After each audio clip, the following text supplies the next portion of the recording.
Thanks for coming. Today we'll be covering the Great Fire of London, which happened 350 years ago this very year. Here, kid, have an apple. I have an apple allergy. So today we'll be discussing how the fire started, how it became so volatile, how it was extinguished, and finally how the city coped following the fire.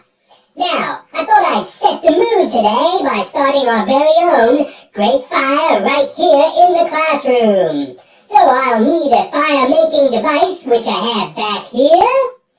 I'll bring it and put it over here. And I'll grab my stick, stand back, and bullseye! Now then, as a health and safety measure, I'm going to need a bucket of water, which I'll place over here. And of course I'll need some wood, which I have back here. I light it on fire. I light your desk on fire, your desk on fire, and my chair on fire. Okay, let's start. The fire began in a bakery in Pudding Lane owned by Thomas Fariner on September 2nd, 1666, and quickly became a massive inferno which lasted 3 entire days. The houses in London at the time were built from wood and straw and were very, very close together. Also, the city was extremely dry as there had been a 10-month drought. Fighting fires during the 17th century was difficult as there wasn't a fire brigade. Normally, neighbours' houses were demolished to prevent the spread, but Lord Mayor of London underestimated the fire and refused to demolish the homes as he didn't want to have to repay the homeowner for damages. Later, King Charles II ordered the demolition, but the fire was then too big.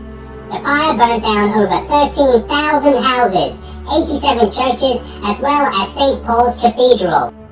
The ground became so hot during the fire that smoke could still be seen for 6 months. Although only 6 deaths were recorded, many more might have taken place since the death of a poor person sometimes did not get recorded during the 17th century. After the fire, the buildings were rebuilt with brick and built further away from each other.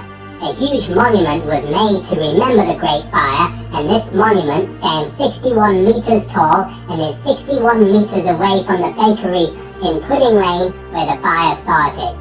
This monument was designed by Sir Christopher Wren, who also designed St. Paul's Cathedral. Other key figures include James, Duke of York, who played an active role in extinguishing the fire, as his personal guards acted as policemen during the fire to keep people's homes and shops safe.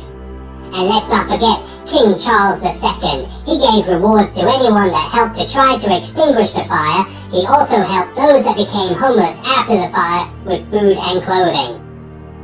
Samuel Pepys kept an accurate diary of the events of the fire and advised the king that more needed to be done to extinguish the fire. John Evelyn also maintained a diary, as well as submitting plans for London's rebuild. And finally, let's not forget Thomas Fariner, the owner of the bakery that started the fire which led to most of London burning down. Okay, let me put out these flames now. Say hello to my little friend. Oi, oi! Okay, so let me turn off this last flame here. Thank you! Hip, hip! It just gets easier every year. Okay, so I have just one last thing I want to show you. I think you'll be pleasantly surprised. Somebody turn off the lights and watch the birdie. Here's Johnny. Yo, Mr. S, we never knew you was Batman. No one knew. You kids have a great weekend. Don't forget to do your homework. TGFN! Did somebody call for a fireman?